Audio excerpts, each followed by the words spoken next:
sejam bem-vindos ao Bora Pensar. Queria agradecer demais as inscrições que estão sendo feitas, os compartilhamentos, comentários. Sensacionais os comentários feitos. A gente vai responder alguns dentro do que a gente puder, dentro do que o tempo permitir. Mas queria agradecer a vocês bastante, né? A receptividade dada pelo canal. E o Brasil, me parece, que passa por um momento em que talvez pensar em retornar às nossas origens possa ser a grande sacada que está na nossa frente e a gente insiste em não enxergar. Insiste em não enxergar por preconceito, por narrativas falsas, acreditar em narrativas falsas, por ignorância, pura ignorância. Mas se você for olhar ao redor no mundo, tem um país em especial, né, que fez exatamente isso. Num momento de crise, convulsão, em que todo mundo brigava com todo mundo, o que eles fizeram? Cara, peraí, vamos retornar, vamos dar um passo atrás e procurar resgatar o que nós perdemos.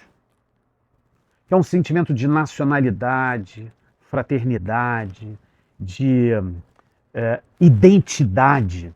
Né? Um sentimento de... é difícil expressar isso, mas é um sentimento de estar seguro de, ao ser quem você é, ninguém consegue te tocar, ninguém consegue te alcançar. É como se você encontrasse naquilo que realmente você é a força para subsistir, a força para continuar. E o que eu estou falando aqui é o seguinte, para ser bem claro, talvez a gente, ao invés de estar discutindo se vai escolher o caminho da direita, o caminho da esquerda, o caminho do centro, o caminho de cima, o caminho de baixo, ao invés da gente estar discutindo isso, talvez a gente estivesse, se a gente estivesse discutindo outras formas de tentar alcançar uma solução para o problema que a gente passa hoje. Não é um problema simples, não é um problema fácil, não é um problema qualquer. O Brasil está em dissolução. O Brasil, a qualquer momento, ele vai se esfacelar num conflito sem controle. Aliás, ele já está às portas desse conflito quando você encontra determinadas regiões no território nacional em que o Estado não consegue mais penetrar. Isso é sintoma, não é de caos social, isso é sintoma de dissolução social. Nós perdemos a capacidade de encontrar um termo comum, a gente já conversou sobre isso. O termo comum, ele é muito fácil se identificar, o termo comum é o bem-estar da maioria. A maioria que vive dentro das nossas fronteiras tem que se sentir bem, seguro, tem que se sentir com condições de alcançar a sua prosperidade, a sua liberdade, a continuidade da sua existência através da família que se deixa quando se morre. E nós perdemos isso tudo. Nós não temos mais nada disso. Até determinado momento, a escola, a igreja, a família seguraram as pontas. Mas a gente também já conversou aqui. A igreja está numa crise de identidade, seja uma como outra. A escola não existe mais. Faliu. A escola faliu. E ninguém se dá conta disso. Os únicos que têm acesso a uma escola de qualidade é uma elite que paga muito pouco por esse acesso. Paga quase nada. Né? Faz lá, cursa lá uma escola de nível, quando vai cursar a universidade, que é a parte mais cara da história, né? É blindado com gratuidade. Gratuidade escolar, universitária.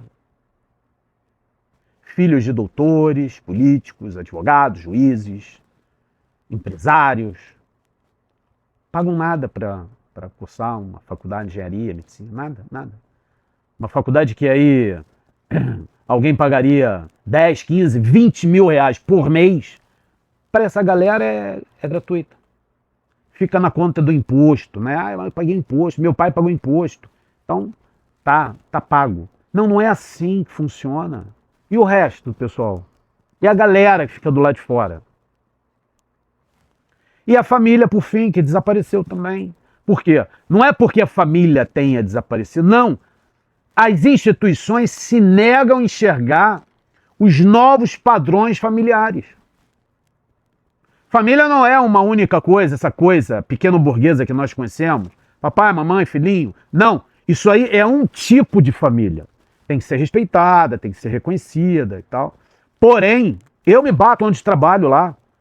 Peraí, vocês só reconhecem para os benefícios, né, adicionais à remuneração, vocês só reconhecem a família padrão, normal, né, aquela pré-desenhada.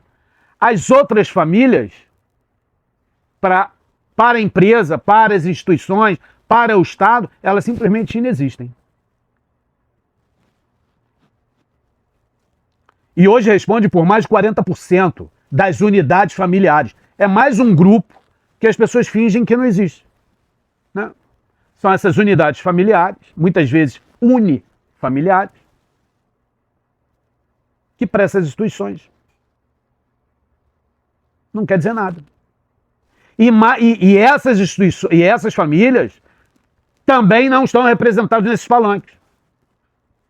Porque o que se passa, o que se transmite nessas fotografias que normalmente, né, de 4 em 4 anos são tomadas, são tiradas e publicadas, etc., é o espelho de algo que já não é mais. Não é mais unanimidade. Pelo amor de Deus, gente. Vamos acordar. Voltando à solução, num desses vídeos, alguém lá me pergunta, mas vem cá, ô Luiz, e qual seria a solução para você? Politicamente falando, a solução está clara e objetiva. Como foi na Espanha, como foi nos países nórdicos, como foi numa série de outras localidades no mundo que hoje desfrutam dos melhores IDHs, desfrutam dos melhores indicadores de liberdade, dos melhores indicadores de condição de vida, de economia, de PIB, de tudo. Tudo que você for medir nesses lugares, você encontrará o que há de melhor. E eu estou falando do sistema monárquico. O Brasil nasceu monarquia. O Brasil tem que voltar a ser monarquia. Ele perdeu o rumo da história no momento em que pegou o melhor estadista que nós já tivemos, que deu a própria vida por esse país, desde os 6 anos de vida, deu-lhe um pé no traseiro e trocou por um regime que, por mais de 100 anos, não levou o Brasil a lugar nenhum. Virou um rodízio de chefe de quadrilha. A cada momento você coloca lá um chefão no lugar, né? E vai botando, nada, agora é ele, agora é o outro. Atrás do chefe tem um bando de criminoso que se especializou por mais de 100 anos em apenas roubar este país. Manter excluído, manter quase que numa situação de senzala moderna, um contingente enorme da população brasileira. Mais da metade, 60%, 70% dos brasileiros vivem hoje no que eu chamo de senzala moderna. Meninos e meninas, rapazes, moças, moços, jovens de todas as idades, jogados ao léu, condenados à pobreza até o final da vida. Por quê? Porque ninguém está preocupado, essa galera que está montada lá nos palanques, eles não estão preocupados com nada que acontece nas nossas casas. E enquanto nós, estou falando eu, você, pessoas comuns que pagam seus impostos, trabalham, não meterem na cabeça que tem que começar a entrar nesse jogo a fim de mudar esse jogo, o rumo dele, isso não vai ser alterado, isso não vai ser mudado. Esquece, não adianta votar em fulano, Beltrano, esse ano é o partido tal, o outro partido, eu vou vestir a camisa vermelha, amarela, azul, verde, azul, laranja, escambau. Não vai mudar, não vai mudar. Você vai numa Inglaterra, vai numa Espanha, vai numa Holanda, numa Suécia, numa Noruega da vida. Olha a diferença, vai no Japão, a diferença de vida, gente. Por quê? Porque lá há uma instituição que não gira em torno do interesse pessoal. O rei, a rainha, o que for, é um empregado do Estado.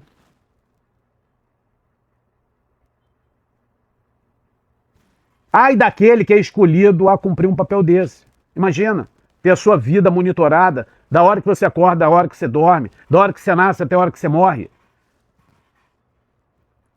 Verificando o quê? Verificando se aquele indivíduo está cumprindo o papel de representar adequadamente uma nação inteira. Independente da cor da pele. E não adianta vir com falsas narrativas, conversa fiada, porque fulano isso, fulano aquilo, isso é fofoca. Isso tudo é só fofoca de quem não tem a menor capacidade de construir mentalmente uma solução para a confusão que se instalou e que não tem saída.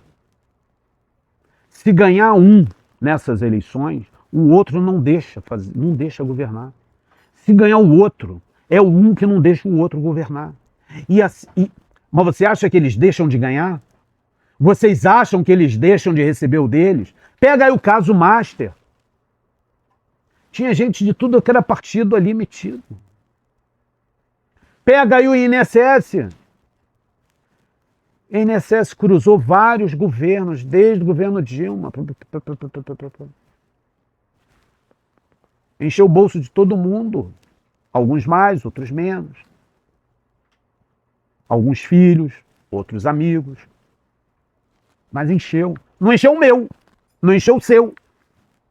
A gente continua na mesma patacada. Começa aí a pensar lá para trás, né? Como é que era a minha vida há 30, 20, 10 anos.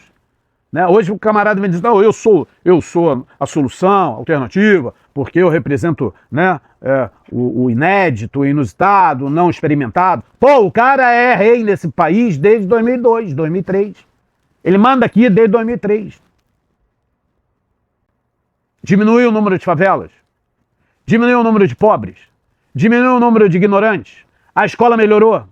Os hospitais melhoraram. A previdência está ok. Todo mundo tem segurança em se aposentar e está ganhando o que precisa para sobreviver daqui a 10, 15, 20 anos. As obras de infraestrutura, as obras de logística, todas elas foram construídas, estão todas operando, está tudo maneiro, bacana. Está tudo um paraíso.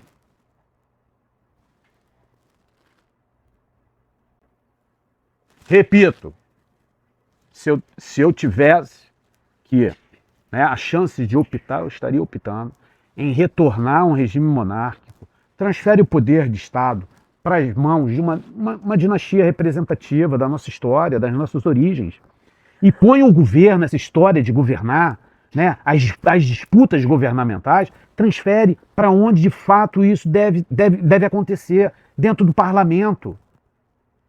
É lá entre deputados, senadores, primeiro-ministro e tal. Você acha que se nós tivéssemos, de fato, alguém coroado e que fosse, de fato, alguém legitimamente representante da nossa nacionalidade, permitiria, mas tem casos aí de cassinos, hotéis, universidades, né, conferências, palestras, né, contratos de consultoria. Estou falando nome de ninguém, nada. Né? Tá aí para todo mundo ver, caramba. Você acha que alguém com uma coroa na cabeça iria permitir uma... Não que ele tivesse o poder de ir lá destituir alguém, mas se um cara que é representante do Estado Nacional brasileiro, né, solicita um tempo em cadeia nacional e diz: isto é uma vergonha, senhores políticos, ou resolvam isso, ou eu dissolvo o parlamento e a gente vota outro parlamento até que uma solução aconteça. É assim que funciona uma monarquia. O cara não manda, mas ele expressa a indignação de quem está trabalhando e pagando seus impostos, e cada ano mais impostos. E se preparem, porque agora, dia 1º de janeiro de 2027, ainda vem mais impostos ainda. Inclusive de quem vive de informalidade. O imposto vai incidir direto no Pix, que o cara receber. Olha que absurdo, cara. Então eu vou fazer um bolo, olha, eu vou costurar uma bainha, eu vou pregar um botão, né? Eu vou receber aquilo ali, tá arriscado ter que pagar lá no Pix, lá um X de imposto.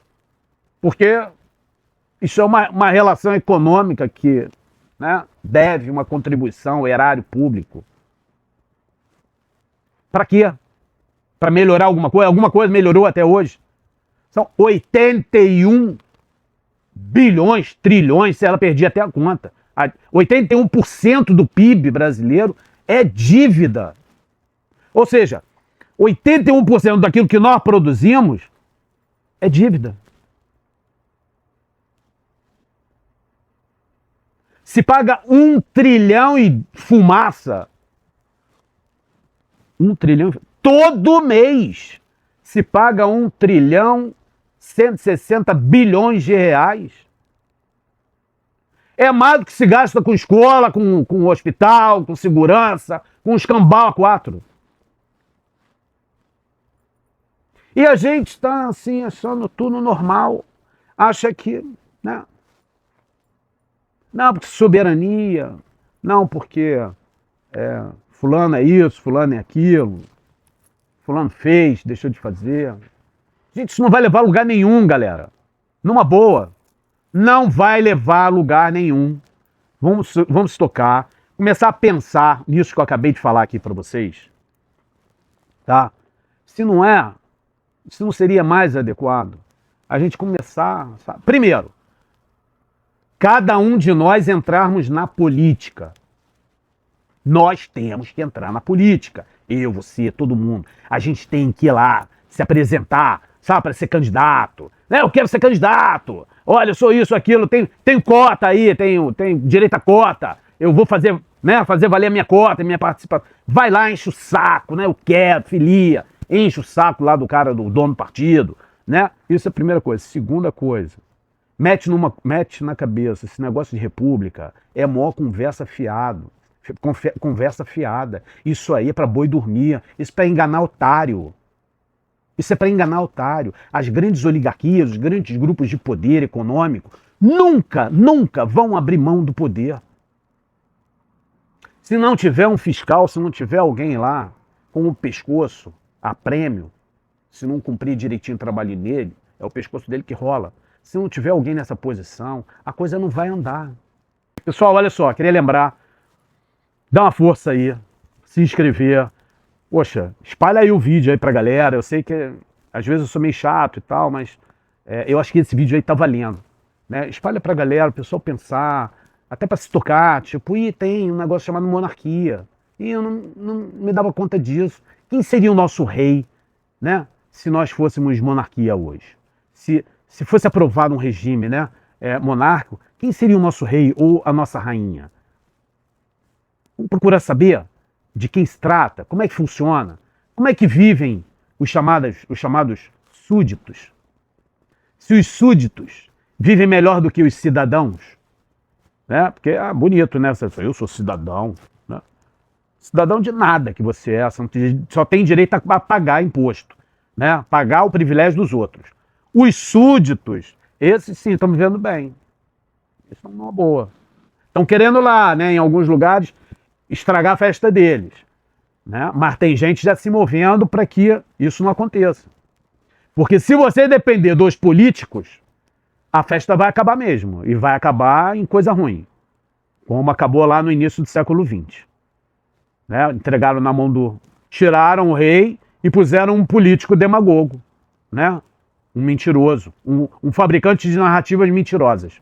Olha no que deu lá em 1939. Veja lá o que aconteceu.